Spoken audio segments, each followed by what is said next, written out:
മിക്ക പാരൻസിനും പൊതുവായിട്ടുള്ളൊരു പരാതിയാണ് കുട്ടികളിലെ വിരശല്യം. രാത്രി കാലങ്ങളിൽ എന്നും എഴുന്നേറ്റിരുന്ന് ചൊറിച്ചിൽ കൊണ്ടിരുന്ന് കരയുക, അതുപോലെ തന്നെ മലദ്വാരത്തിന് ചുറ്റും ചൊറിച്ചിലുണ്ടായി മുറിവുകളുണ്ടായി ബുദ്ധിമുട്ടുണ്ടാകുക, അതുപോലെ തന്നെ മലം പോകാനുള്ള ചില കുട്ടികളിലെ ബുദ്ധിമുട്ട്, ഇതെല്ലാം ശല്യത്തിൻ്റെ ഭാഗമായിട്ടാണ് ഇത്തരം ബുദ്ധിമുട്ടുകൾ ഉണ്ടാകുന്നത്.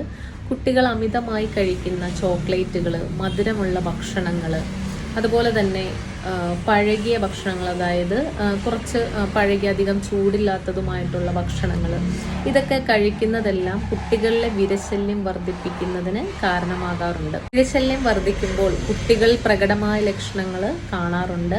ഒന്നാമതായിട്ട് വിശപ്പില്ലായ്മ ഉണ്ടാകാറുണ്ട്.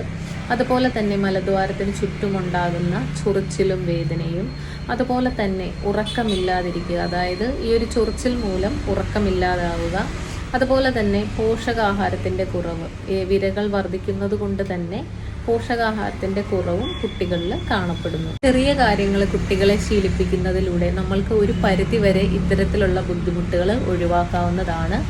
കുട്ടികൾക്ക് നമ്മൾക്ക് അഡ്വൈസ് ചെയ്യാം, അവർ ഭക്ഷണം കഴിക്കുന്നതിന് മുമ്പും ശേഷവുമെല്ലാം കൃത്യമായി സോപ്പിട്ട് കൈ കഴുകാനായിട്ട് നമ്മൾക്ക് നിർദ്ദേശിക്കാം. അതുപോലെ തന്നെ വിസർജനത്തിന് ശേഷം അവിടെ ആ ഭാഗം സോപ്പ് ഉപയോഗിച്ച് കഴുകാനും കൈകൾ വൃത്തിയായിട്ട് സോപ്പ് ഉപയോഗിച്ച് കഴുകാനും അവർക്ക് ശീലിപ്പിക്കാം.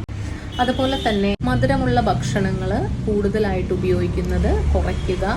ചോക്ലേറ്റുകളും മധുരമുള്ള ഭക്ഷണ പാനീയങ്ങളെല്ലാം തന്നെ ഒരു പരിധി വരെ കുറച്ചു കൊണ്ടുവരിക. അതുപോലെ തന്നെ കുട്ടികൾക്ക് കൊടുക്കുന്ന ഭക്ഷണങ്ങൾ നമ്മൾ പാകം ചെയ്ത് ചൂടോടെ തന്നെ സെർവ് ചെയ്യാനായിട്ട് ശ്രമിക്കുക. അതുപോലെ തന്നെ തുറന്നിരിക്കുന്നതും ഈച്ചകൾ വന്നിരിക്കുന്നതുമായിട്ടുള്ള ഭക്ഷണങ്ങൾ കുട്ടികൾക്ക് കൊടുക്കാതിരിക്കുക. ഇത്തരം പ്രതിരോധ മാർഗങ്ങൾ നമ്മൾക്ക് സ്വീകരിക്കാവുന്നതാണ്. എന്നിട്ടും കുട്ടികളിൽ വിരശല്യം കൂടുകയാണെങ്കിൽ ഒരു ഡോക്ടർ സഹായത്തോടെ നമ്മൾക്ക് ഔഷധങ്ങൾ സേവിക്കാവുന്നതാണ്. ആയുർവേദത്തിൽ ഇതിന് നല്ല ഔഷധ മരുന്നുകൾ ലഭ്യമാണ്.